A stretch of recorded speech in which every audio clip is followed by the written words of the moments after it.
I'm joined here by that franchise guy. Y'all, you probably don't even need an intro. My audience is probably a little bit of your audience. So they probably know who you are, what you do. Probably big fan. But hey, go ahead. Endorse yourself if people don't know who you are. Well, thank you for having me on. Just another fellow draft YouTuber here. You can find my channel, That Franchise Guy, at TFG_football on Twitter. And thanks for having me on. Always, always fun to actually talk to other people about draft, because I feel like I'm just so stuck in my own world sometimes that it's just like fun to bounce some ideas off and make sure I'm not crazy when I have certain opinions on stuff. Yeah, like right now I'm going through this period where I'm like just going to like different people's channels to be like, hey, we should do like a draft talk or something. Like I was on this Titan upload, Tennessee Titans. We did like a mock draft, and I'm always like, man, everyone's just gonna think I'm clout chasing. I just want to talk draft. That's it, you know. Totally. Nothing harmful or anything, you know, having ill intentions. But we're gonna be doing a first round mock. We are gonna be swapping each and every pick, if that makes sense. I'm gonna take the first one. He's gonna take second one, so on and so forth. So I guess I'll go ahead, get this sucker kicked off with, like you said in before we started, the layup here. The Aiden Hutchinson pick to the Jacksonville Jaguars kind of makes sense. I still appreciate some people still flirt with the idea of like Evan Neal or maybe a Chem. I guess because Cam Robinson hasn't signed the franchise tag yet, but feels like they've done like so much for that. Like not so much, but they have enough invested in that offensive line. They got Ben Barch. I'm guessing they're hoping Juwan Taylor actually takes that next step. They do have Walker Little if things don't go south with Cam Robinson. So I think Aiden Hutchinson, culture guy, locker room guy, pencil it in. Yeah, pretty straightforward. I think it's like minus 300 or something right now, like to be that pick. Yeah, so it's just kind of like, yeah. Although it's not as big of a chalk as other years. So, but that takes me to Detroit at number 2, and I kind of made some noise. I mocked them Ikem Ekwonu a while ago, and I think I was actually the first person to kind of do that and just kind of get the tires thinking on that one. Like, just what if they did that with their offensive line? Put him in at right guard next to Penei Sewell and just freaking ball dudes to death with Ragnow. And, ooh, man, that would be really fun. And I'm super tempted to do that. But maybe just because I'm afraid of Lions fans, but I do think the right pick here would be to go with Kayvon Thibodeau, actually, this is a what I would do situation. And yeah, maybe it's that at the beginning, huh? Yeah, they'll find out soon enough. There's all the rumblings about whatever it is off the field that teams supposedly don't like about him. And it's just so hard to know if there's any truth to that. And to me, it's like, if the criticism is he wants to get paid and he cares about his money, he's going to have to ball out and dominate offensive tackles for a living if he wants to get that big paycheck. So if that's what motivates him, I don't really care. And you pair him with a coaching staff that's going to get that physical element out of you as well in Detroit. So I'm going to go with Kayvon Thibodeau, kind of give you that alpha edge rush that just kind of elevates everyone else on that D line and gives you some more building blocks for the defense. Yeah. I actually waited after you made the Chem pick in that mock. I think it was a week or so later that Mike Renner kind of did the same thing in his mock draft. I was just like, oh, well, look at this. Maybe he saw it on Twitter and he stole my idea. Yeah, exactly. Yeah, and I got no problem with KT. I really think he's just trying to make his name a brand, you know. Yeah. And obviously with the guy that has his name on his shirt, I don't mind brand guys. All right, Houston Texans. I've been adamant about this in kind of my last few mocks that I think, hey, go ahead, get a fair evaluation of Davis Mills. That way you go into 2023 knowing, do we have a quarterback for the future or do we not? So both, I should say, the top OTs still on the board after 2 picks. That's great. it's really pick who do you think's best for your scheme. I kind of lean to Evan Neal being my guy here. I mean, it's really close, but I'm just a big Evan Neal fan. Big, powerful. I think he shedded like 15 or 20 pounds recently, so looking good. So yeah, I'm gonna go with that there and pray there might. Well, actually, I think no, I will have the next Houston pick. Yeah, we'll see if receivers are left on the board there. There you go. Yeah, I mean, just seeing him stand at the podium at the combine, he's like, looks like a Greek god or an alien or something. Like, man, I love Evan Neal. I still have he is the highest grade of any player in this class for me. So yeah, I mean, and he's the one that has played right tackle of the top three guys. Yep. So love that. And another note I had when I did the mock last week on Hail Mary Sports was if you're going to be picking number one and you want to make this an attractive place for Bryce Young to come in and play, and you need to kind of have that sales pitch to him, like, hey, we're actually building something here. I know it's been bad, but trust me, like, you'll be happy here. Why not give him the guy that was protecting him at Alabama for a year? So make him comfortable there. So that puts me up I probably should be recording this or something just so I don't lose track of where we're at, but I'm up to it in my mind so far, but that puts me with the Jets at number 4. Yes. So I'm going to stick with Garrett Wilson here, which is a pick I've been making with the Jets. Yeah. It's the way I justify this for me. If I'm the Jets, is he's the guy, especially with Thibodeau gone, because I'm not a Trayvon Walker guy.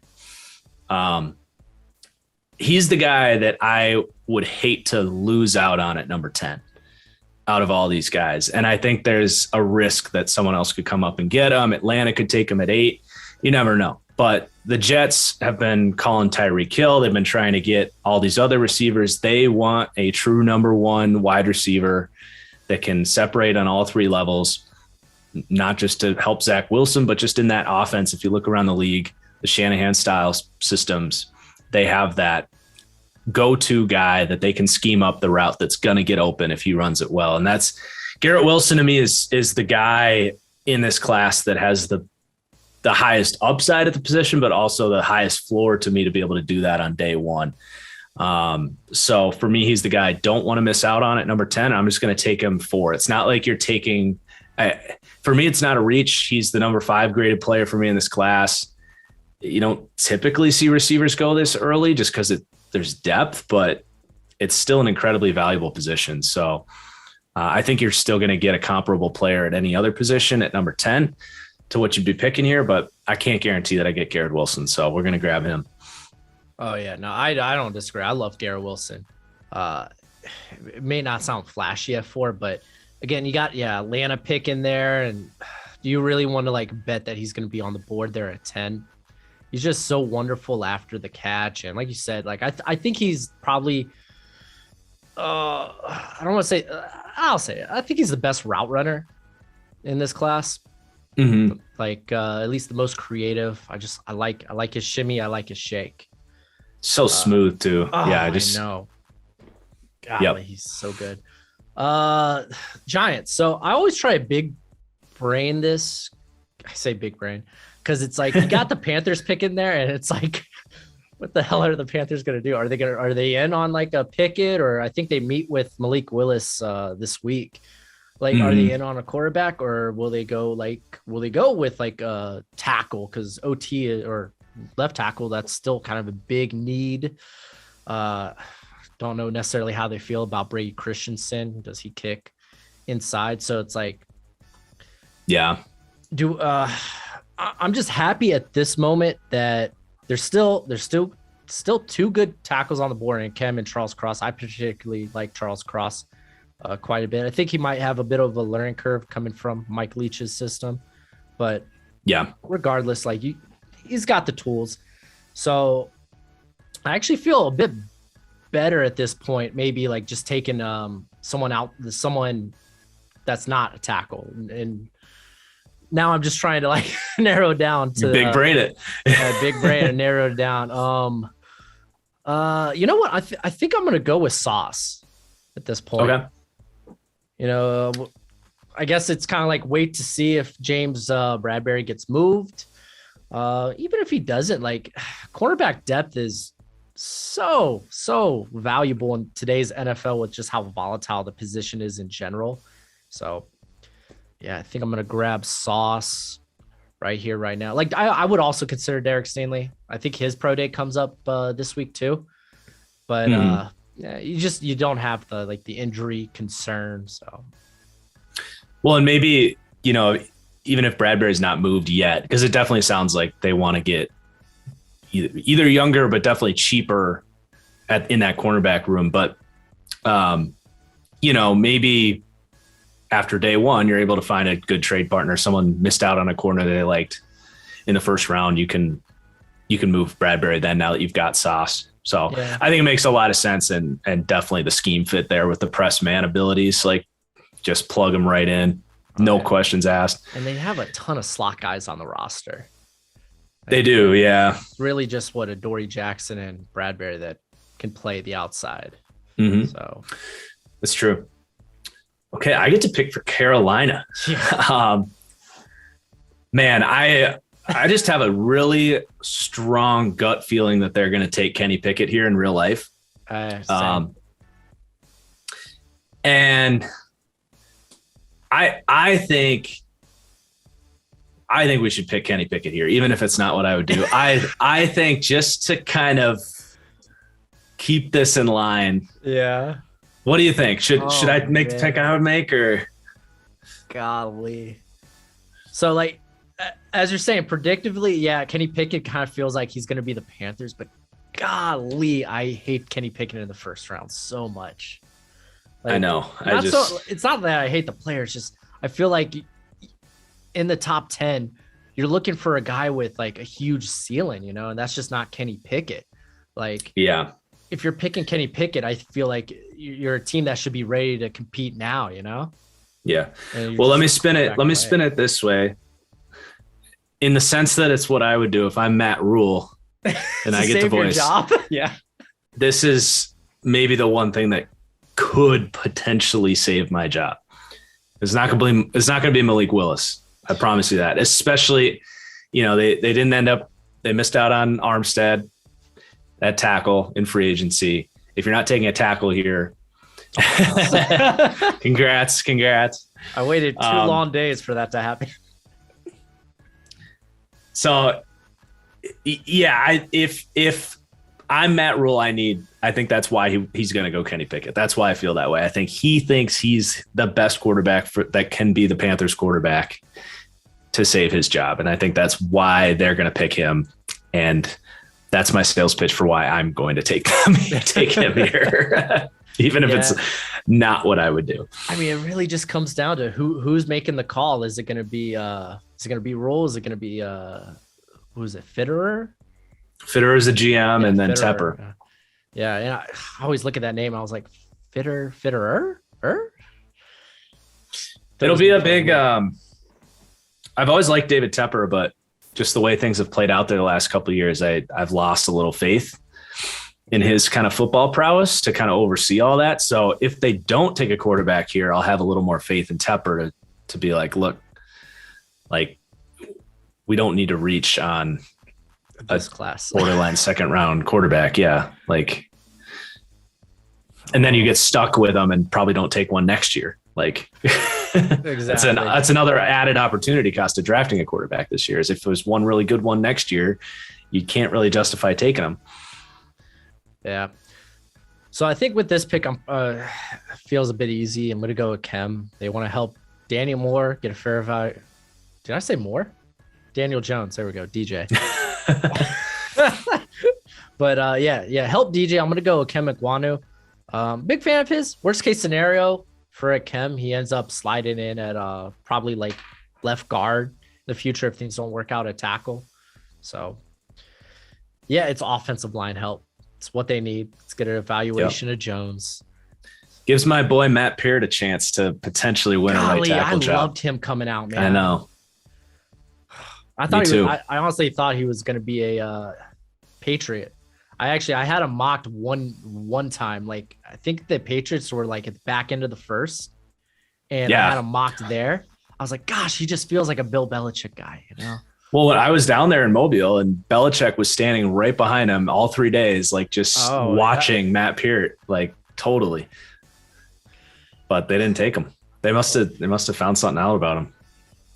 They were right as far as we know so far. Yeah. Okay, so Atlanta's up, and this would be somewhere I would love to trade down. Yes, if I could. I mean, would Pittsburgh? You have I have the even picks. I mean, we could just get both. We could get the quarterback and talk. We could, yeah. I was just thinking we could get the 2 kind of quarterbacks that might go higher than they should out of the way and have the Steelers come up from Malik Willis to jump Seattle. Yeah. I don't know, man. I feel like they're in on Malik, but it's such an awkward position being at 20 and having to move up that far. Well, it's pretty close to what the Bears did last year. The Bears went from, I think, 20 to 11. So it's not too far.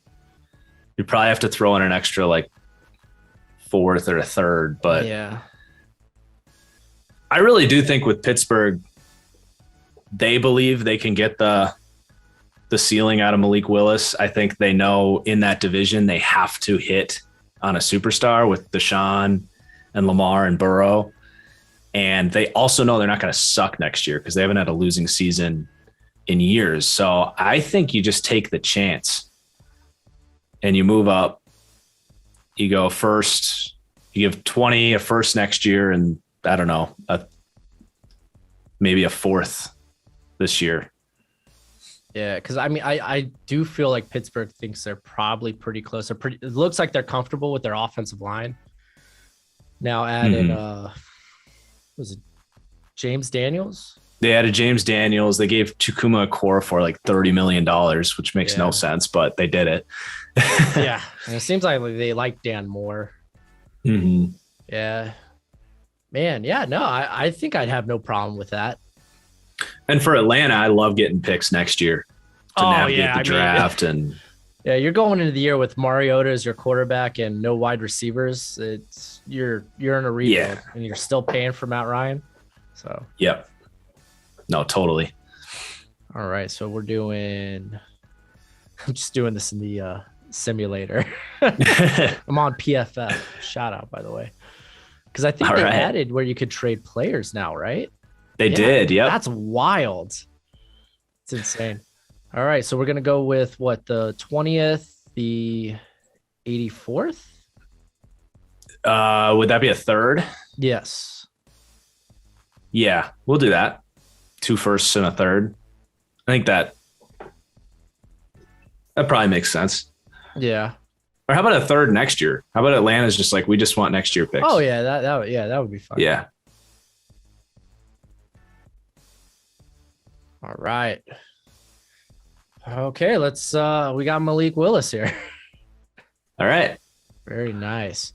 So that now leaves me here with the Seahawks. Very interesting because honestly, like if I'm the Seahawks, I'm just going best player available. I'm not thinking about quarterback in this class. I'm just drafting talent, guys with high upside. Because you're not competing. I was so puzzled when they brought back Pete Carroll, because then I was like, okay, Russ is staying then. You know, it doesn't make sense at his age to go through a rebuild. But I guess here we are now. It's like every other move they make, it confuses you. Exactly. Like they do one thing, they're rebuilding, and then the next thing they do, they're trying to win. Exactly. So if I'm trying to do that, I don't think safety is the pick just in terms of value. And plus they brought back Diggs, and they have Adams there, whatever you want to classify him as. Derek Stingley's intriguing, of course, injury red flag. They haven't brought back Dwayne Brown or Brandon Shell, so I think I might just take the shot on Cross here. I like that pick a lot. I'm really excited to see how Cross does as a run blocker at the next level, because I thought he looked pretty good when they actually asked him to run block, but it just was like never in that system. So yeah, I think there's like some hidden upside in there with him. Yeah, I remember going into the year because in the 2020 season, it was a rough year. He was essentially going one-on-one with SEC guys. It was tough as a freshman, right? He's coming out as a sophomore. Yeah, so it was just stupid tough. I was super worried about his anchor, and I kind of like him and this guy from Miami, Zion Nelson. We're kind of like, oh, these are guys with huge athletic upside. You're just gonna worry about them strength wise. And I'm a Hurricanes fan too, so I was like, yeah, my boy Nelson, I'm gonna put money on him to be the guy to take the leap. He did not. It was actually Cross. No. Yeah, and I think, Cross looked so strong, especially like he wasn't really bending at the waist. Like I don't want to say like so strong, but like way stronger than I anticipated. So yeah, just for him, it's that learning curve. Just get used to like NFL. Yeah, I mean, he just has like the most like fundamental stuff down, like able to attach his hands inside. He mirrors his feet, and he's got great core strength. Yeah. He's got good grip strength. So it's just like, there's really not too much more to work with after that. There's just like little fine tuning to his footwork and stuff. Yeah. But it's like, if you can do that stuff, like, I think that's kind of what happened was he just kind of clicked into his zone, and he was just like, okay, this is easy. I just step back, I put my hands here, and I go where he's going. And it's just like a snap after snap after snap. And it's like, yeah, he's just very clean in that way. So I like that. Right. So I've got the Jets up back at 10, and you took Icky at 7. Yeah, you took Icky. So he's gone. Okay. Well, I think the pick for me is going to have to be, I think it's got to be Derek Stingley. I can't think of anything else that would make a ton of sense here. So yeah, I think I will go with Stingley. Fills a need. I did like the signing of Reed. I loved it. Seattle. I think Hall is solid, but you could do better. I don't know. I just think Stingley is too good of a prospect to pass up, and of course you got to make sure the ankles check out, but he's still my cornerback 1, just because I'm willing to gamble that, his whole team left, COVID hit. Yeah. His team, like his teammate Jamar Chase opted out, but he really couldn't because he had to stay for 2 more years. I just think he kind of lost his way a little bit, but I think as soon as he gets back in the league, he'll get kind of right back on track, as long as the ankle's fine. But I trust modern medicine, so. Oh yeah. Yeah, no, I'm going to go Stingley at 10 and figure out the cornerback room later. Like, I know it's not a perfect fit, like as far as you have 3 outside guys there, but figure it out. Maybe Stingley can play slot for a year. And I mean, nothing wrong with bringing competition and talent to, I think, is probably the most important position on defense. That edge rusher, kind of depends. This one's a little interesting for Washington. I would like, obviously, receiver. So, I mean, I guess the guys I'd be looking at here, Drake London, Chris Olave, and I'm a big fan of Jameson Williams. Kyle Hamilton, but kind of tough because I don't think Kyle Hamilton plays as slow as he tested out. Not that I think it was like a 4.56 as pro day at least. 4.59 at the combine, and then reportedly 4.74 at his pro day. Oh yeah, I saw that one. Oh. Yeah, but I mean, I go back to that Florida State game, and it's just like, man, he looked so explosive on that like interception where it literally came from the other side of the field. Do we pass on that? I don't think so. I don't think I pass on Kyle Hamilton here. You go on. I would just argue that that's a really bad scheme fit, just because they coverage wise, they're very Fangio style, like quarters heavy, where they want those like hybrid style safeties where I mean, the number one thing that a safety in that system has to do is the reason Kyle Hamilton's falling, and that is flipping and running vertically. There's been more and more just kind of clips of him just getting absolutely cooked by like slot receivers on deep posts, deep corners. And also like just taking really horrible pursuit angles. He gave up like at least 5 huge runs just by like targeting the wrong angle at the beginning of plays. And then that's where some of the lack of speed stuff did show up with him. And that's another thing in a quarter system where he's going to be put in a lot of compromising situations where he's going to have to get better at that. So, but mostly just from a coverage aspect, I think Kyle Hamilton needs to play in a very cover 3 heavy system where he can be that kind of buzz safety. Yeah. Or in a system like Washington, he would literally have to be a dime linebacker for them, I think, because I don't think he can Landon start. Collins. Yeah, but they got rid of him because they didn't have a place for him in their defense, exactly. Right? So I don't think they're rushing to the table to draft Landon Collins' replacement at 11. Yeah. I would actually argue Daxton Hill would be a much better pick for them at 11. Yeah, I know you're really high on him. I feel like he would have been. That's my sales pitch why not to take Kyle Hamilton at 11, but you can still take him if you want. No, I just don't know where he would play on their defense. Yeah. Because you always got to consider scheme fit. You can't just go off, your board. Yeah. Best available. And I know you do like Daxton Hill a lot. I think he'd be higher on a lot of people's boards if he just wasn't exclusively the slot this past year. Mm-hmm. Thought that was just a waste of his talents. Not that he was bad at it. It was just right. This guy that could cover so much ground. I think it's a part of it is because the Big Ten is just so like run heavy, and they're like, he's actually one thing that I really like about him is similar to a lot of stuff I like about Javon Holland last year, where like he has his arm length is almost as long as Kyle Hamilton actually. And he is just so good at getting off blocks, and he plays super physical around the line of scrimmage. So they were like, well, you can delete tight ends and just like be a huge impact in the run game from the slot. And, playing free safety in the Big Ten just doesn't have a ton of value. So I think Michigan just kind of treated him that way. Yeah. But when he played free safety, he made some plays.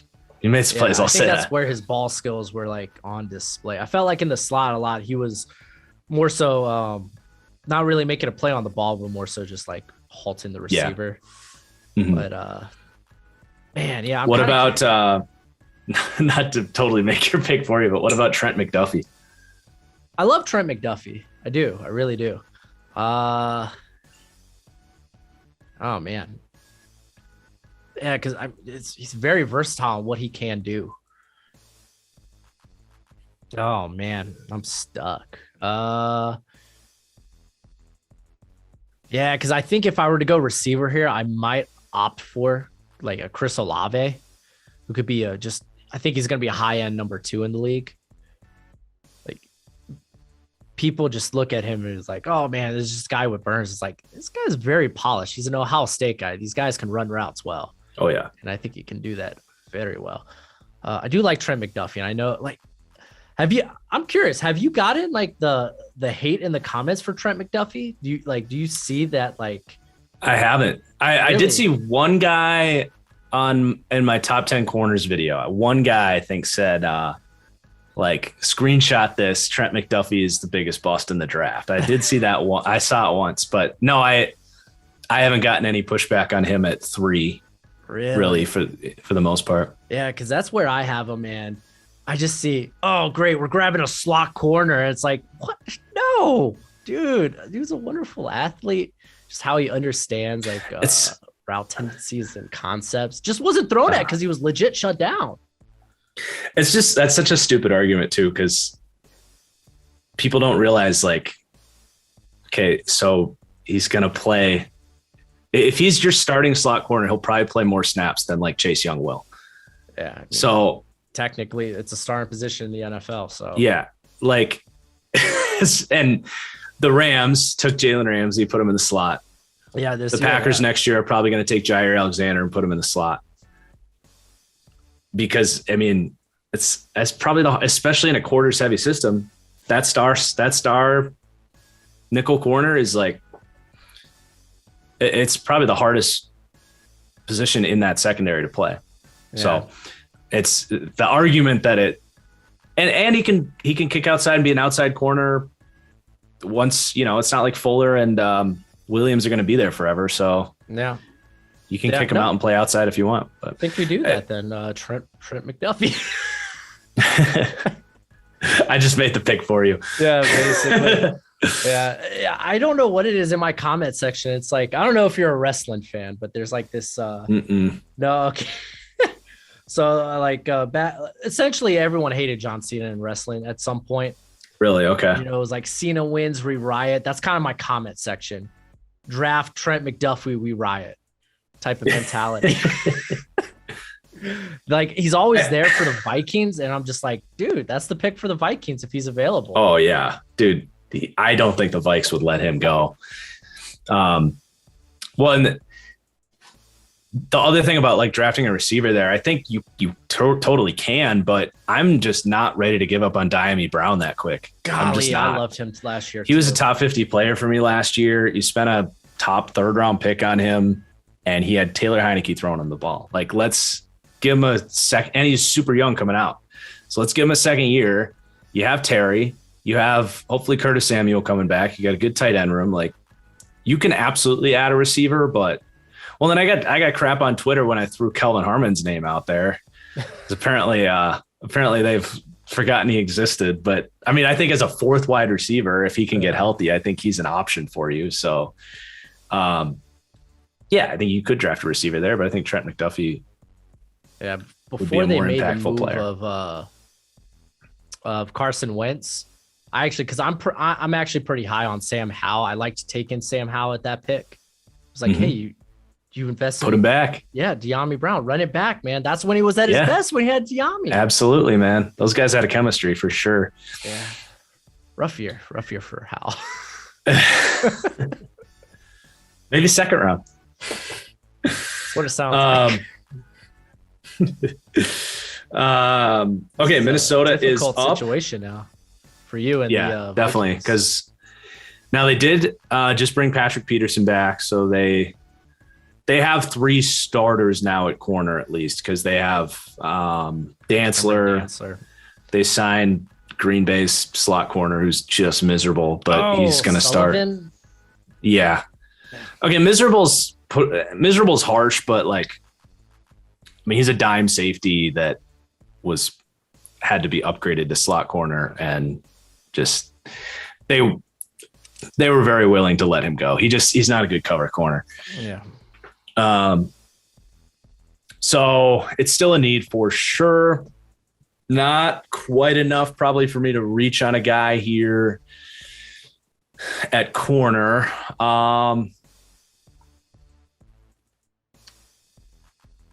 Man, that definitely does make things difficult. Yeah, I mean, I'm just trying to pull it. I should pull up my big board here and so according to my big board. Oh, you know who I'm going to take is the guy we were just talking about, Daxton Hill. Oh yeah. I should have guessed that. Yeah. So Daxton Hill to me he's the 15th highest player in my board. It might sound early right now for those watching this, but I do know that I think it was Kuiper and Daniel Jeremiah just put him into the top 20 of their big board. He is skyrocketing as people get a deeper look at, especially I would say his reps at true safety. There's a play where he was lined up at free safety against Wisconsin. I was just doing my eval on Ferguson, the tight end. Mm-hmm. And Ferguson was running a corner route. Daxton Hill, this was one of his few snaps at actual free safety. I think he had like 80 on the year. Cover 3, free safety. And Ferguson was running a corner route, and Dax Hill sees it from about 20 plus yard depth, and he closes down, and Ferguson caught it because he's really good in traffic, but he absolutely popped him. And I was just like, oh my God, like you can just see like he has, like that is not his assignment to break on a corner route from deep third, but you can just see like he has those instincts. And when he triggers, it is a thing of beauty, man. Like my comp for him is faster than Minkah Fitzpatrick, and I firmly believe it. Like I think he's going to be one of the better players in this class. So I do think he goes definitely first round. I think he ends up going top 20 in real life, but not to mention they need a safety next to Harrison Smith immediately. Vikings are going to be running one of these hybrid systems. So talk about, if you look at some of the best hybrid cover 4 safeties around the league, Micah Hyde, Jordan Poyer in Buffalo, both former slot corners. Justin Simmons in Denver, former slot corner. That ability from a cover 4 assignment, because you kind of have to convert into man coverage quickly on a lot of posts and corners and stuff. So he's going to be so seamless as that kind of split safety look in that defense. So I'm very excited about that pick for the Vikes. Nice. So I got Houston here, and I'm going to go with receiver. If they don't move on from Cooks, which I hope they don't, then again, I mean, they probably could. I don't know. He feels like he's been one of like the better receivers in the league on 5 different teams at this point. I know. Feels like it. I liked going Jameson Williams at this pick because typically I usually have Drake London off the board. And Drake London's just Bryce Young coming in next year. You got Evan Neal, Jameson Williams, who's going to help you lose He's going to help you lose this year because he can't play. Oh man, that's funny. I like that. That'd be fun. That would be fun. Yeah, and I mean, to be fair, they have Nico Collins there. He's not like Drake London size, but he's kind of their bigger receiver. Yeah, no, I'm gonna stick with Jameson Williams. I like that. I love that Bryce Young tickle in my ear. Oh man, that is awesome. Okay, Baltimore up at 14. And he's got Evan Neal as protector too. Right, that's what I'm saying. Just give him his offense back. We'll take John Mechie in the second round. Oh, there we go. It's a full plan. Oh man. Okay, Baltimore at 14. I do still have my eyes on David Ojabo. I don't fully know what to do with that injury. I do love this fit. Is there a team that would want to jump New Orleans, who just came up, to take a tackle maybe? Maybe the Chargers. I was going to say the Chargers. Can I make a little swap? Yeah, I mean it should. Yeah, it wouldn't cost that much. What, maybe no fourth? Maybe some kind of. I'm trying to remember what the Niners and the Buccaneers did with the Tristan Wirfs trade. I think it was just a fourth. Yeah, I think they swapped late day 3 picks. Yep. Because I think the Niners used that fourth to trade for Trent Williams. So that trade involved Tristan Wirfs and Trent Williams, which is just insane. Oh, that's funny. Yeah, let's do it. Okay. If you are picking for the Chargers, so I don't know. I guess I mean it is a little bit high to trade up for a tackle. I was probably gonna go tackle at that point because Storm Norton is not it. And yeah, I mean, yeah, just make your offense just a juggernaut. Don't even have to worry about the right side. I don't really like considering a receiver for the Chargers at that point. I know some people do. I don't. I think it's too early to have a guy because they just invested in Josh Palmer last year. So it's if you're going to bring in another guy, you're probably going to do it in the day 2, day 3 area. I think so. Yeah. Unless it's Jameson Williams. That'd be the one guy, I think. Yeah. Just to get that speed with Herbert's arm. So I guess this becomes my pick then. I just kind of made 2 picks. Is your pick.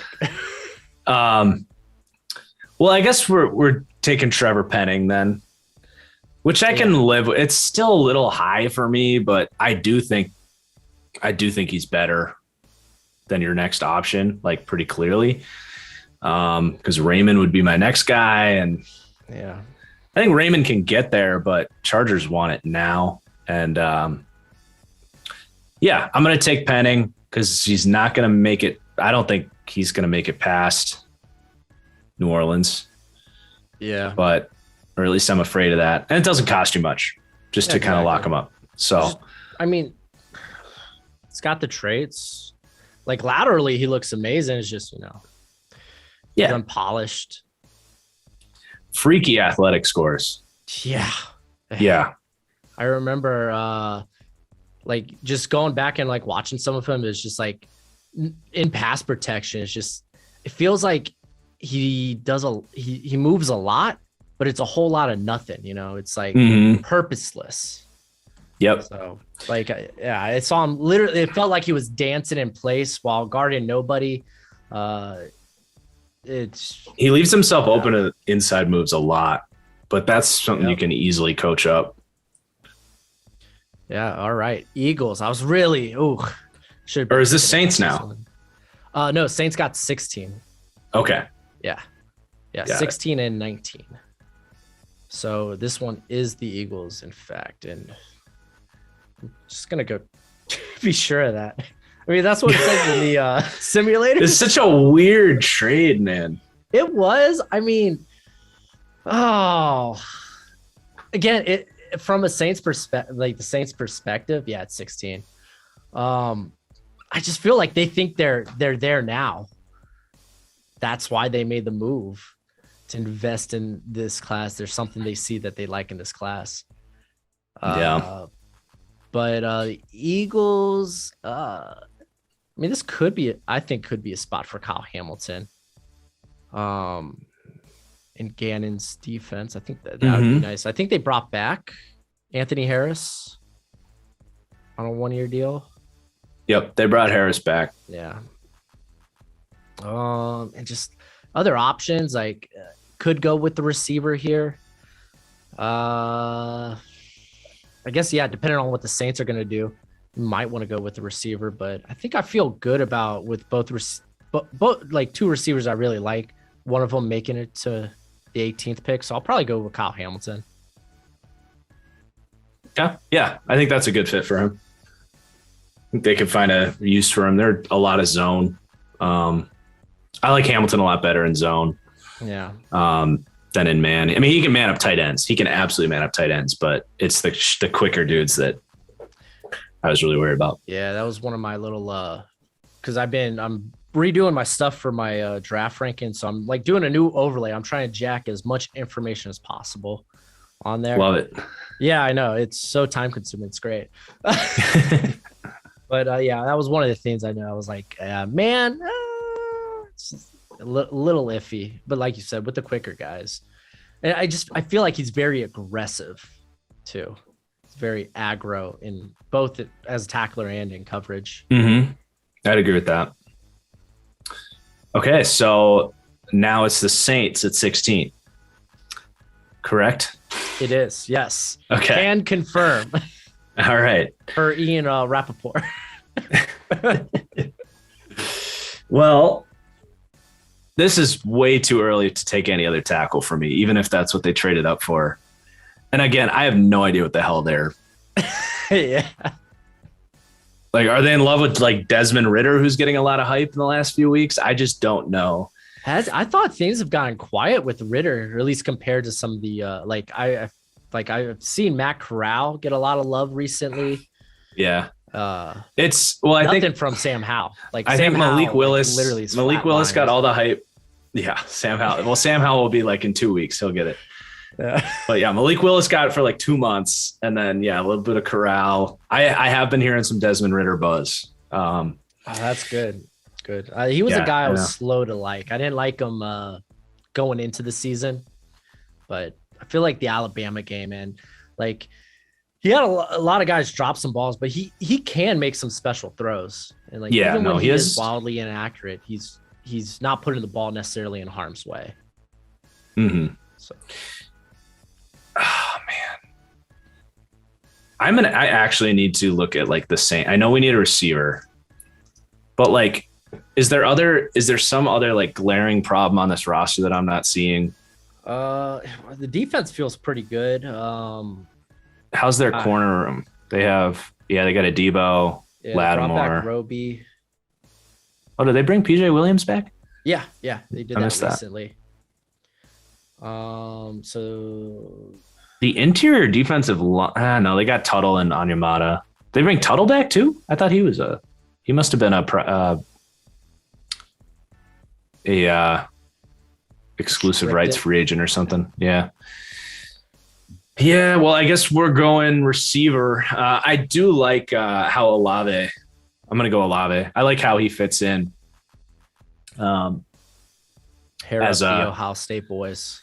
Yeah. I think that's a pretty straightforward pick. Get a separator in there. Mm-hmm. This one is a bit interesting. I feel like Baltimore, they could do a lot of things here. I mean, we did just trade down with them. And that was like my first instinct was like, oh, I guess we could trade down at this point. We just did it. Yeah. Was that like the Seahawks 2 years ago did that like twice in the first round, I think?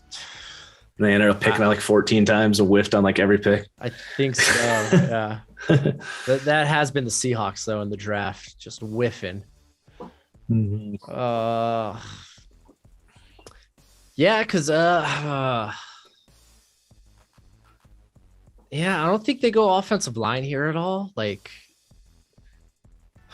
I like Ben Cleveland. I think they're gonna move forward with him. So like Zion Johnson doesn't really make sense. Who do they got playing center right now? It's like Kai or something. I can never say his name. So I'm terrible with pronouncing names in general. The guy from Castillo Cologne. Oh no, that's the or Cologne Castillo Missouri guy from a year or two ago. I think he graded out well for whatever PFF grades, whatever you want to put into that. Yeah, I think this is probably defensive front then. Whether it's like Jermaine Johnson, you could take a shot on Trayvon Walker. You could get a unicorn in Jordan Davis. I mean, they brought in Michael Pierce, but I mean, I don't think that stops me. Oh, they brought him back. Yeah, exactly. I mean, I think they're gonna bounce back. I mean, I feel like they're gonna bounce back because they're not gonna be hurt as bad. Yeah. But, I think I might go with upside of Trayvon Walker here because he is gonna go a lot higher than. Yeah, Ajabo's weird. Just because, in terms of a run defender, obviously it's not there yet, and he's gonna. You got to redshirt him his rookie season, and I mean Trayvon Walker, what he tested out at like 270. Just think that's pretty impressive. Like Ajabo would be interesting. But I think I'm still gonna lean with Walker just because same thing we did with Pickett. Like Walker's gonna go higher than where we would take him. Well, and they'll teach him how to package those tools too. So yeah, exactly. And he's more, as much as I like the fact that like Owe and Ojabo are like best buds, and you got the Michigan connection there, but fly off the edge. Yeah. Here you get Walker's got more of that pocket pushing. Yeah. So that'd be pretty nice duo. That run contain. I mean, that's what Georgia he preached run defense. So absolutely. So I'm back up Philly got this pick now. Yeah. Did we trade? Well, didn't they swap these picks? Yeah, I thought it was the 19. Oh, wait. It's because the Saints, I guess they swapped. Yeah, they had 18 and 19, but they swapped it. So Philly moved up a spot. It's such a funky trade. Yeah. Okay, so Philly, and you took Hamilton. I did.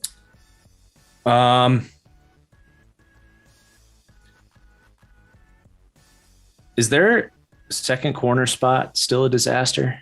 Yeah, because they're probably relying on guys like Tay Gowan, Zach McPherson. Oh, they picked up Kerry Vincent. I liked him at LSU. Oh yeah, dude's fast. He go fast. Okay.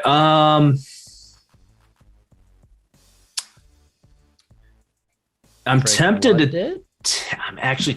I'm thinking about Ojabo, but I mean they were reportedly pretty high on him before the injury. That might be a good spot because they brought back Barnett for cheap because like you don't need, and they're already kind of thinking future a little bit by getting picks next year. I don't think I'm ready to do that though. I think I'll go with the zone scheme fit and take Andrew Booth at corner. Yeah, Booth is interesting. It's real unfortunate he couldn't test out.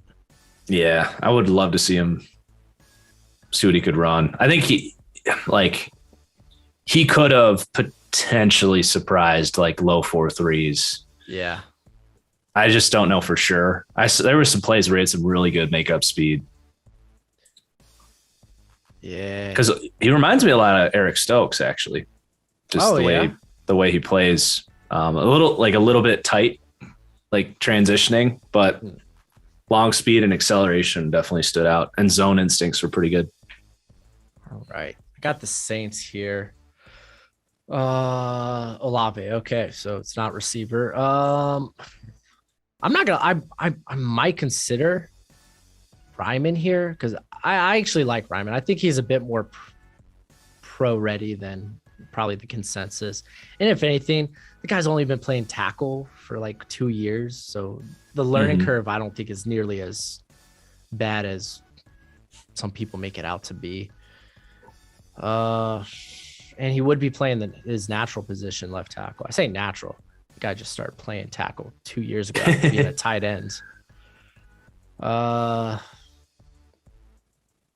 mean, there's Tyler Linderbaum, but I mean, that means you're moving. I mean, McCoy is a guy that can move to guard, and it's not like they're guards. Oh, guard's actually interesting. Because maybe Zion Johnson, because I think Johnson could play tackle if you need him to. Preferably not, but I think he could. And Ruiz and who's the other guy they got there? Pete, yeah. Pete, yeah, he's been. I don't know why they gave him money. I wonder if Pete could kick back out to tackle. That would be interesting. Yeah. And I couldn't tell you who's the other tackle they got there. James Hurst, I think. Yep, Hurst had a good year last year. Did he? I couldn't tell you. I don't remember watching anything from him. So, yeah,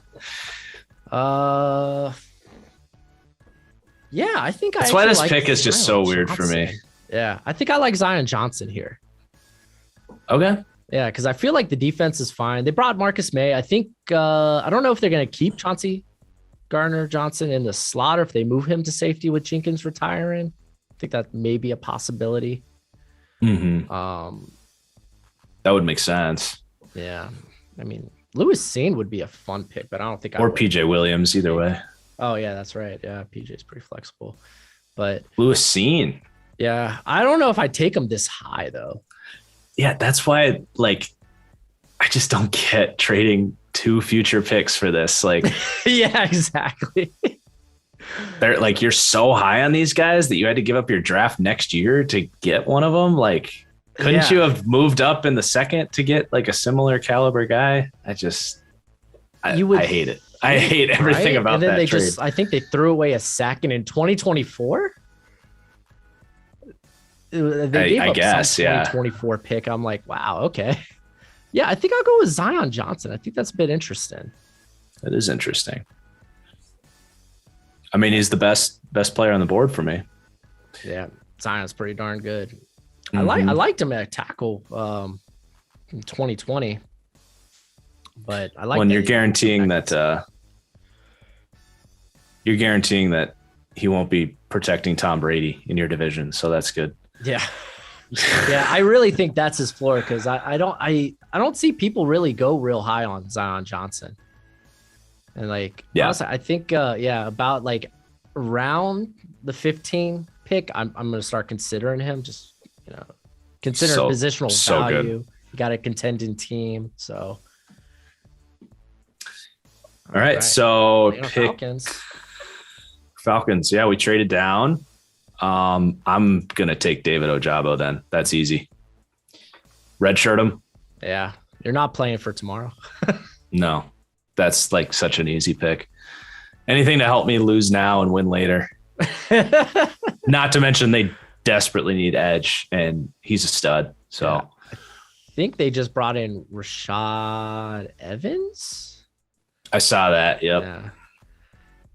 Yeah, that's a big pickup there. You gotta create the illusion that you're trying, but you bring in players that actually aren't going to help you next year, like Rashawn Evans and David Ojabo. I feel like that's what the Texans have done the last 2 years. They signed all these veterans that are like, they're going to be happy to play, but like, are you going to compete? Maybe in a game, but not, for your division or anything. Yeah. Oh, this one's interesting for the Patriots. Karlaftis is kind of interesting. They kind of like gave up on, not gave up on Winovich.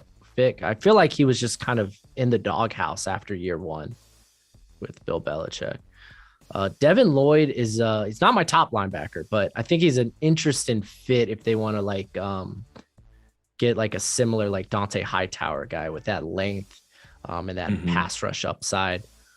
And I mean, I guess obviously. Have you checked out Leo Chanel yet? I love him. He's linebacker 1 for me. So why not him right here? Yeah. Actually, there's another pick that I would make. Oh, really? Talk to me. This is going on my channel.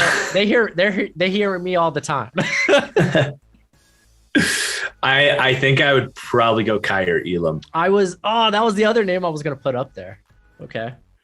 You could talk about. I'll let you talk about Kyer. It is their biggest need. Oh, you don't think Malcolm Butler fixes? Even if he does, you're leaning on Jalen Phillips. I mean, you do have Jonathan Jones, but Jalen Phillips and Terrence Mitchell, package guy, right? Yeah.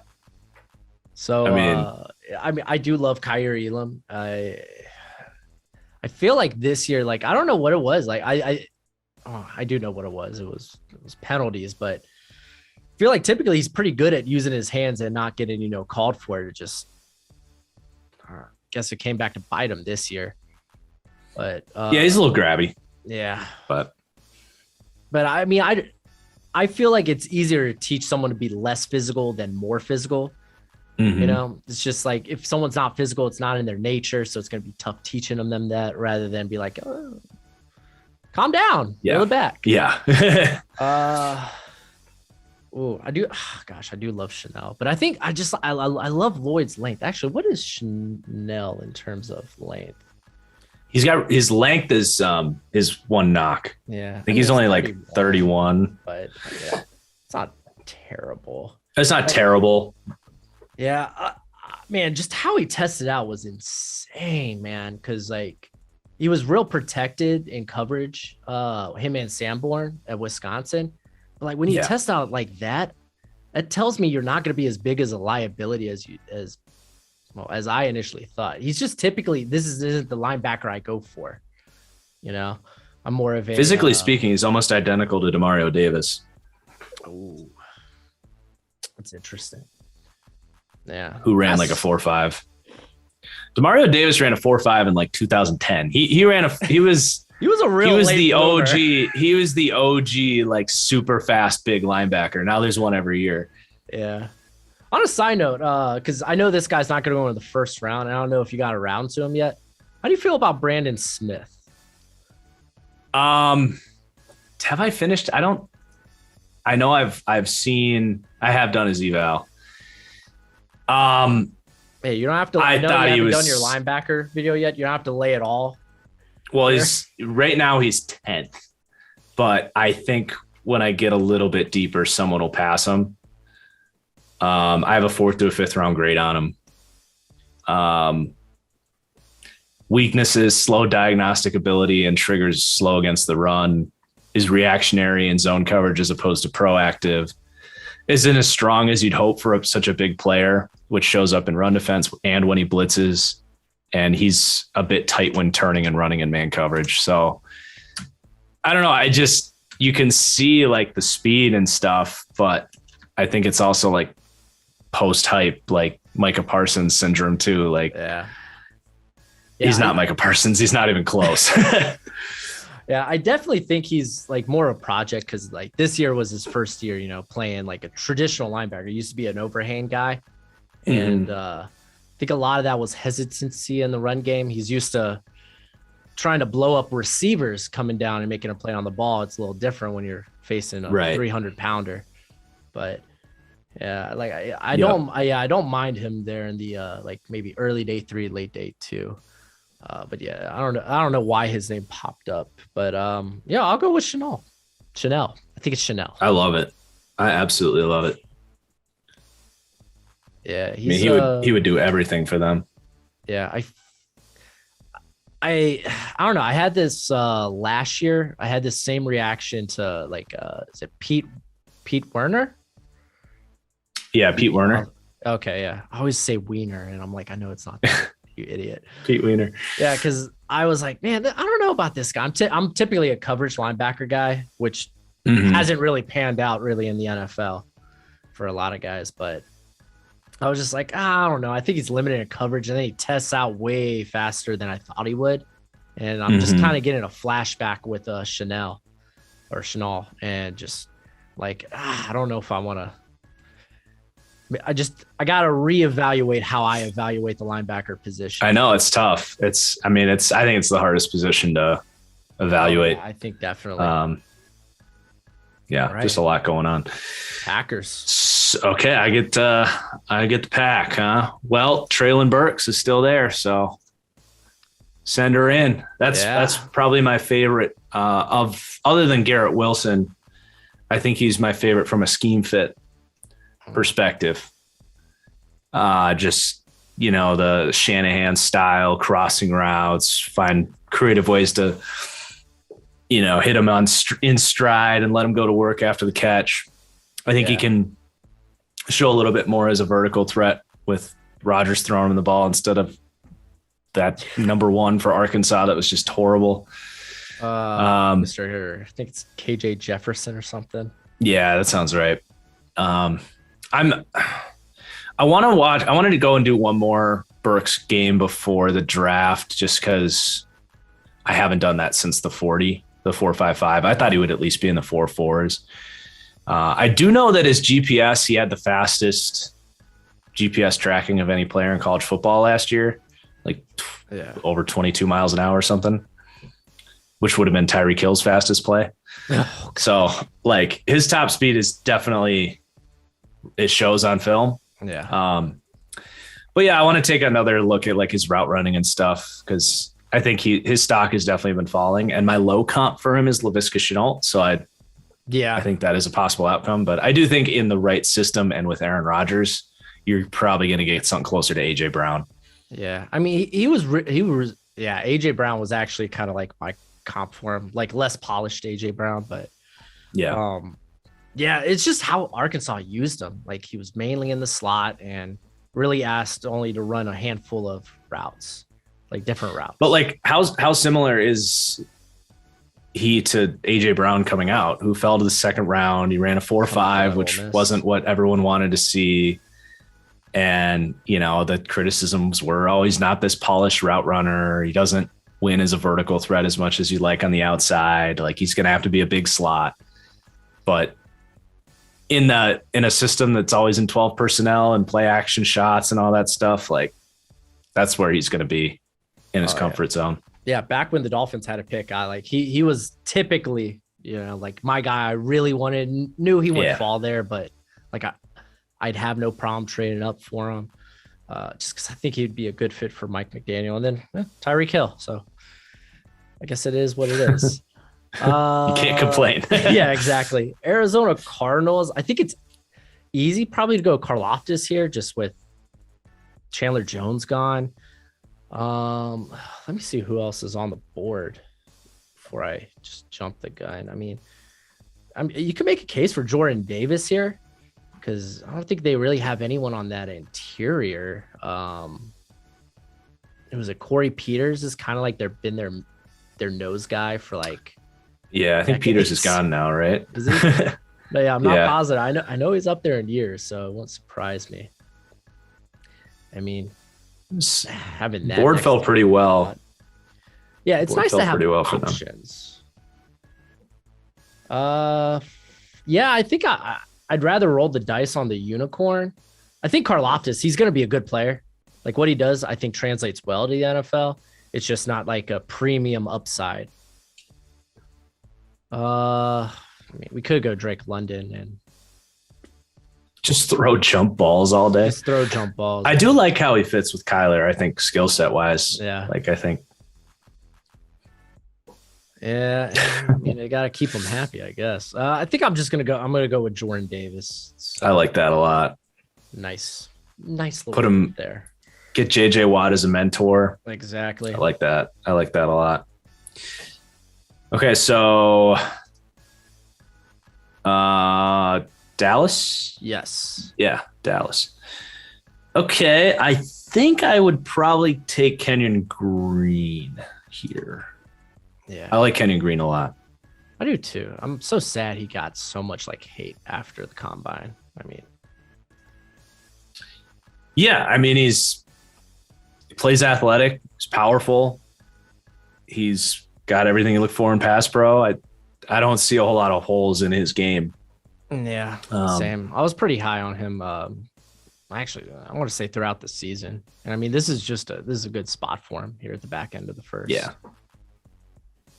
Yep. Can play either left guard or potentially right tackle. Just kind of let that. I mean, I want him at guard, but if Terrence Steele totally sucks, like you can try out Kenyon Green. Yeah, I mean, Kenyon Green, I think he only played right tackle his first 2 games this season. And then they didn't put him back there ever since. I'm not positive. Did he start there his sophomore year? I don't know. I didn't watch any of his sophomore tape, but I think is that his 2020? Pull her up. 2019. Because his that would have been 2020. He was left guard almost exclusively. He was. Yeah, okay. Yeah. But I know he started right tackle for the first 2 games this year, and then they moved him back to guard. And then, I mean, there were games where they put this guy at like 3 different spots. Yeah. Like, come on. All right. Buffalo Bills. I wouldn't mind Drake London here, honestly. It's kind of fun. Ooh. Man. Yeah, because I mean, you're not really considering there's not really a guard to consider at this point. That dream's dead and gone. I mean, Kyer Elam is a corner here, but I don't know how they feel. Yeah, he'd have to learn how to play zone a lot better. Exactly. I'm not wild about Tremaine Edmonds, but I don't know if I'm gonna take a linebacker here as an upgrade. I don't know if I agree with that. That's not a lot of value. So I think I'm gonna go with Drake London. That just sounds really sexy. I know they brought in Crowder, they brought back McKenzie, but shoot, you can upgrade from those guys. So, and I mean, Crowder's probably just this is a bus stop for him. He's probably going to be on his way out in the future. Wait, they signed Crowder? Yeah, Jamison Crowder. Oh, I missed that. I'm just looking up who's older between Tremaine Edmonds and Devin Lloyd. Oh gosh, that's such a question. Does he have an age out? Devin Lloyd is born September 30th. He was a 5th-year junior. I can never find an age on him. I think Tremaine Edmonds is about 2 months older than Devin Lloyd. Wild. He's been in the league for 3 years. Yeah, that's another thing, man. Like, sometimes trying to find these guys' age is wild, and that's one that has been very elusive. I could just get fifth year senior. It's like, okay, are we talking? He's like 24. Yeah, this Bernard Raymond situation, is he turning 26 I know, this year? that's the one thing I was like, I looked at Raymond, I was like, dang it, dude, he's so old. Yeah. Yeah, I'm with Drake London. I just like him. Man. Big catch radius after the catch. I can just picture, like, it just brings me back to like when Johnny Manziel had Mike Evans at Texas A&M, just running around for like 15 seconds, and then 15 yards in the backfield. Josh Allen's just chucking it way deep. Oh my God. Yeah, won't have to worry about overthrows as much. Good luck. Wow. Yeah, that'd be fun. Yeah. That'd be fun. If those two developed any sort of chemistry on like back shoulders, goodbye. Yeah, that's a scary offense.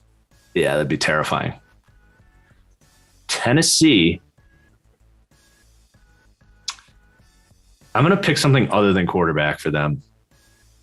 Yeah, although they don't have a second. That's the thing. That's why I always take quarterback, because I'm like, I can trade up for one in the second, but they don't have a second. Yeah, my thing is with this pick, it's like, hey, if you're gonna go in as Tannehill's your guy, then just try to juice up the offensive line. I mean, Derrick Henry's the engine for this offense, so and they lost Saffold, they lost Saffold, yeah, and they brought Ben Jones back. Yeah, they brought Ben back. It was they Quisenberry or something. Quisenberry, yeah. I think they're hoping that the North Dakota State kid they drafted last year can step up. Yeah, gosh, they did no justice throwing him against Nick Bosa his first game. What the hell? Yeah, that's tough. Oh, Lawan's hurt. Good luck, bud. Yeah, seriously. Yeah,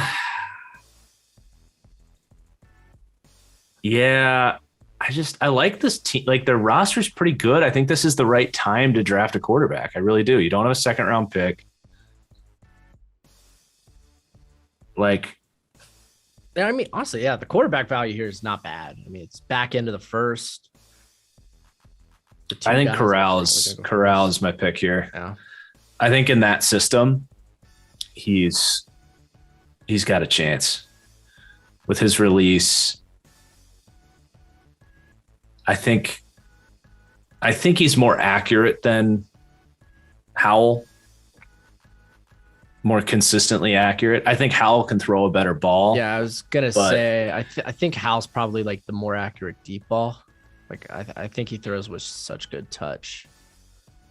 But in this offense where it's a lot of intermediate middle stuff, yeah. I think that's Corral. And a little more natural throwing on the move, I think, than Howell. Yeah. Howell's on the move, he's running. Yeah. Yep. See how that goes in the NFL. But I think it's a great spot for Howell. You get a couple of years to learn and good receivers, good system. Yeah. Yeah. Doesn't hurt to hand the ball off to Derrick Henry 30 times a game. Yeah, exactly.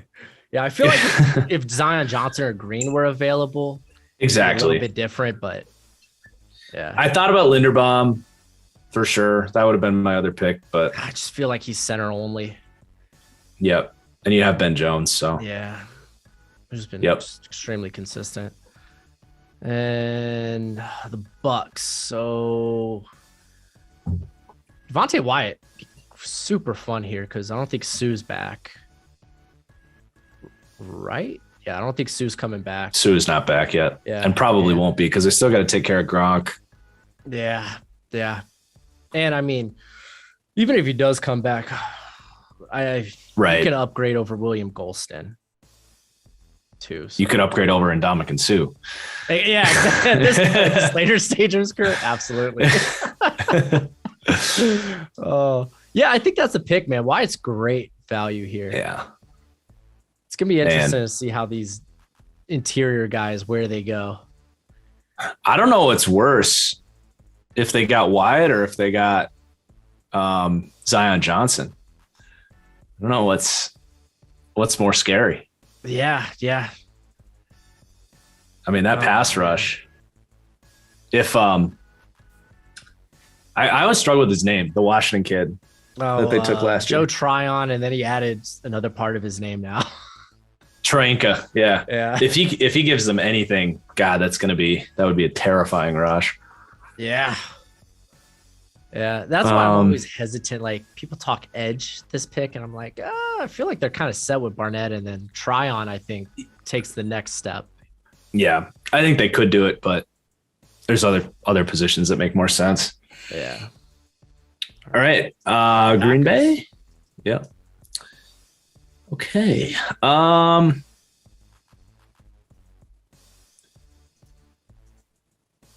Is one of those top receivers still there? Am I missing? No, I think all the top five are gone.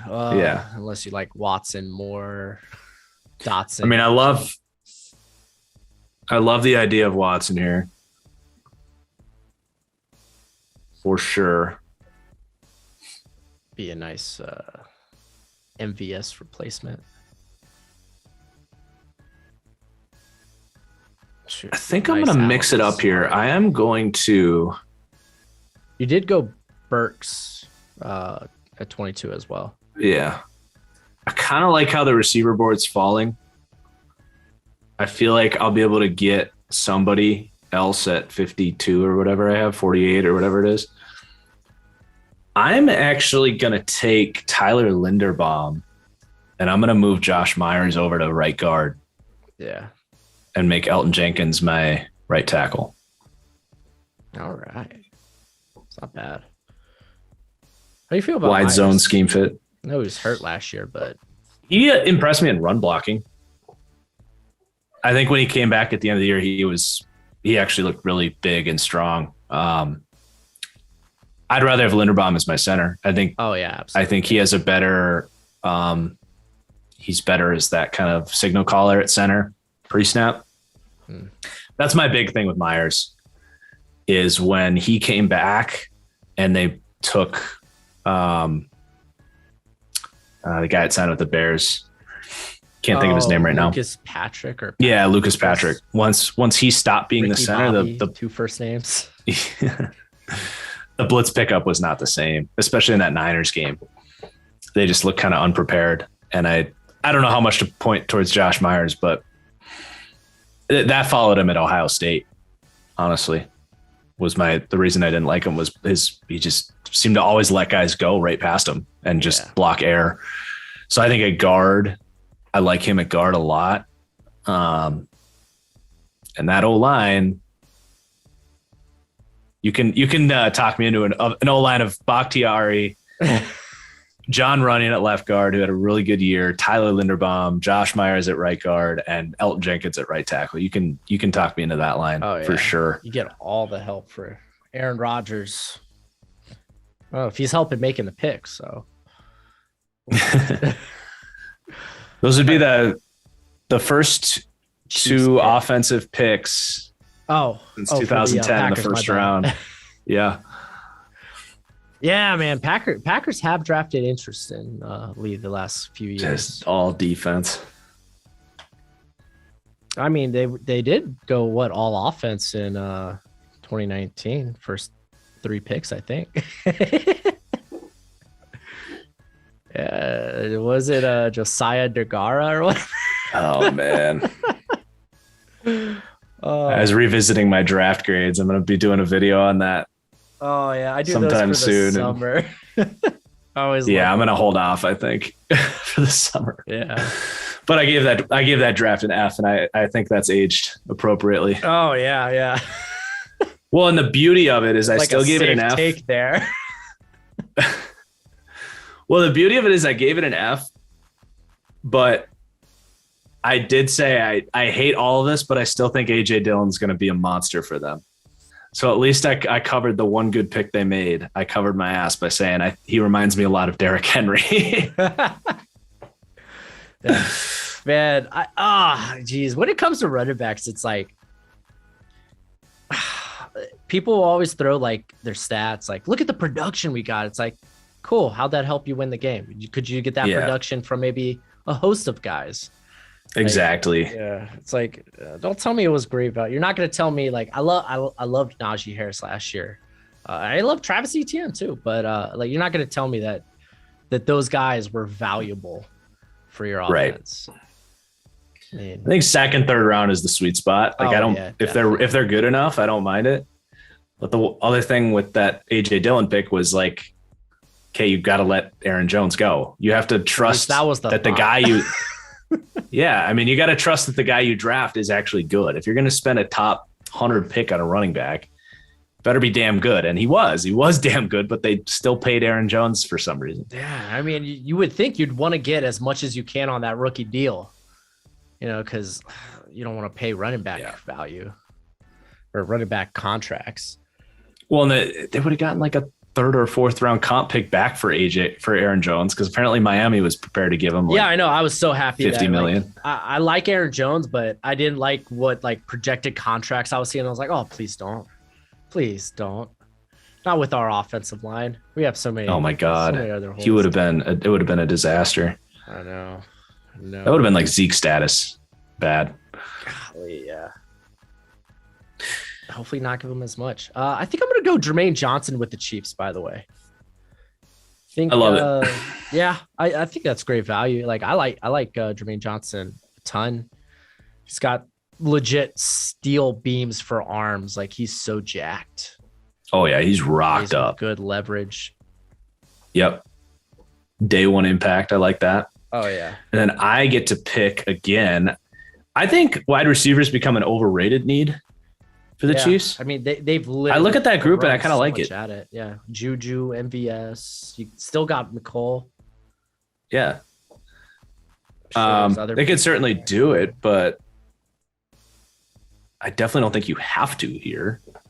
And I mean, you got what? They have 2 second rounders as well, right?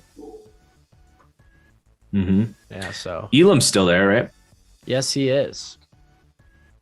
Chiefs love grabby corners, so yeah, they got to replace Ward. He's a perfect like replacement for Ward. Yeah, honestly, it really is. I like that. I mean, yeah, that's immediate help for that defense in the 2 spots they need it the most. So I think you're pretty happy about that. Oh yeah. Ooh, this Bengals pick is, I'll just say, interesting. Mm-hmm. Because like now you got corners and O-line are gone off the board. Yeah, O-line's off the board. Like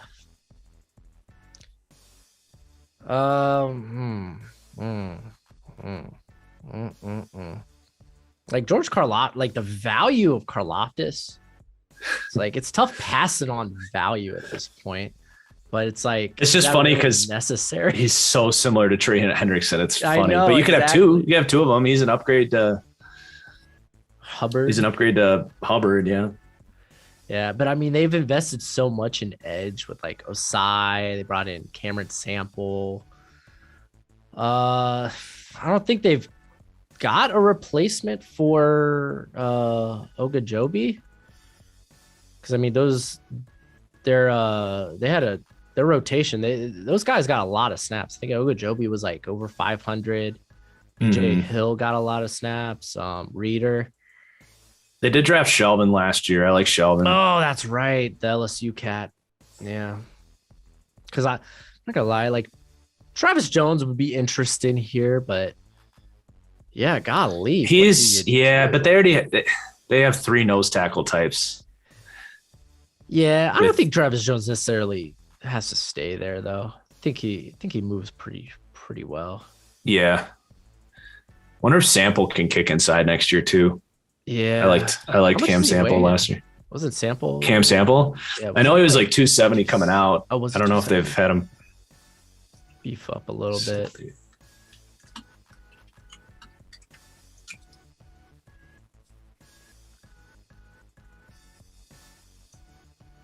That's a tough pick. Maybe I could find a cop out here.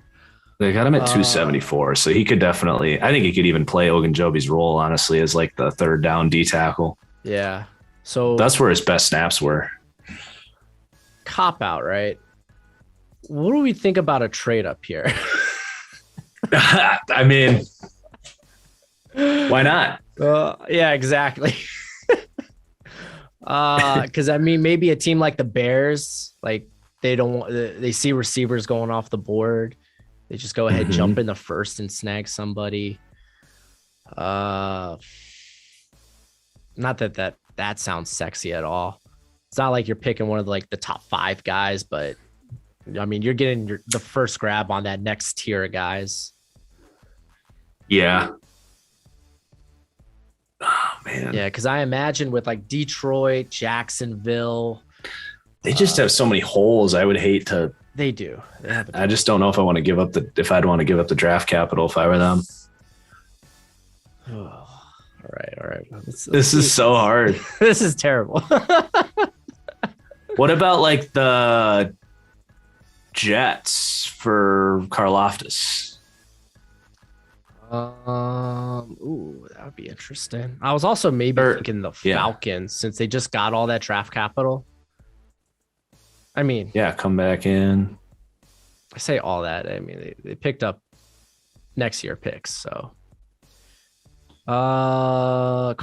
Jets getting Karlaftis would be interesting. Be nice. Get a healthy Carl Lawson this year.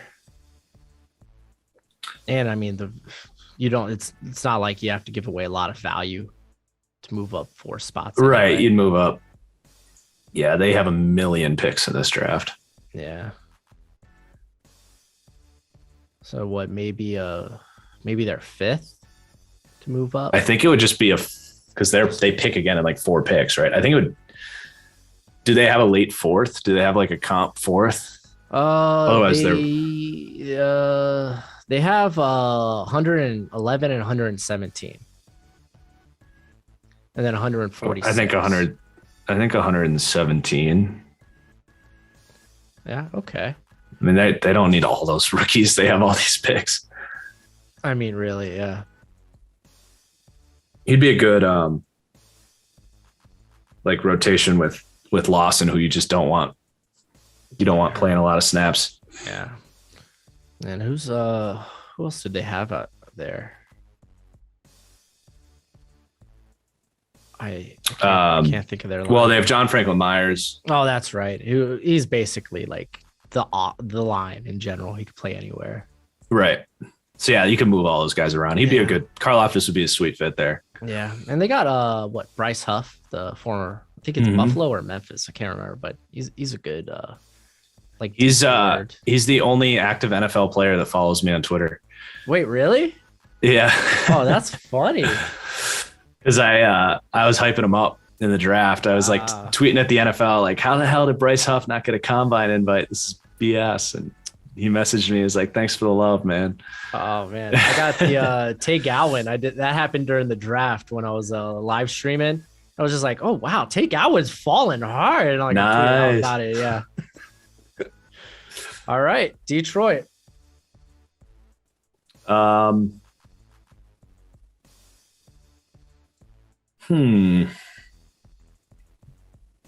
going. You know what? I'm gonna take. He's the highest player on my board. Position of need. I'm gonna take Jahan Dotson. Of course. No, Jahan Dotson. I think that variety, that blend. Chark. Yep. Chark and having and St. Brown Yeah. I think he's the last kind of he'd kind of be your X in a lot of. He'd be the guy that runs all the hard routes. Exactly. Got St. Brown in the slot. Sharks working the sideline. He looks so Hawkinson smooth at the combine too. Yeah. Yeah, he doesn't get enough credit for his ball skills. I mean, he reminds me a lot of. I mean, I hate to go there with Antonio Brown, the way he. Well, not even the off-field stuff, just because it's such a high comp, but just the skill to see the ball in like through chaos and just as if he's just playing pitch and catch with his quarter. Like he's just so smooth. Yeah, no, I don't disagree. Yep. I mean, he's the 24th player on my board. Yeah, no, yeah, Dotson's great. The only knock on him is probably size, but again, in the NFL, seems like it's getting at least smaller at the receiver position every year anyway. So, wasn't he technically? They got him at 5'11". Yeah, but he's like just behind like Chris Olave. Yeah, like actually, if you bang out Dotson and Olave's tape like back to back. I was gonna say they don't look that different. I was gonna say they don't look similar. that different at all. Yeah, like my role is like high end wide receiver 2s. Yeah, but yeah, no, I like that. This is an interesting draft. That's a great draft. This is why I like just looking at all these different perspectives. Yeah, you're right. It's a great draft. What was I saying? But yeah, no, I appreciate you coming on and doing this, man. I love the conversation back and forth. And just I feel like I like a lot. I like the back and forth, like thinking out the thought process and everything. It's a good time. Yeah. I can only imagine what an NFL war room's like. Oh man, you get Oh, I was actually doing this live stream on this guy's channel. It's not Freddy Krueger. It's oh gosh, I forgot his first name. It's Larry Krueger. There we go. He used to be a scout for the Cardinals, and he would talk about how like in the war, like in their draft war room, it's like it gets how heated it can get depending on how passionate these guys are about their guys. Yeah. It's just fun and interesting. What I would do to be a fly in the wall. Yeah, I know, right? And it's nice to see people come back and have a nice civil discourse about this. Instead of, yelling at each other in the comment section, which I love doing. So as always, let us know what you think in the comment section below. Thanks again, Mr. That Franchise Guy, Mr. Marcus. Appreciate you coming on. And look forward to maybe future absolutely, I guess themes. I don't know how else to put it. I'm terrible with words. Sometimes I get rambling and I just talk. But that's it for the video. Go ahead, do that YouTube thing. As always, until next time, you be easy, my friends. Later.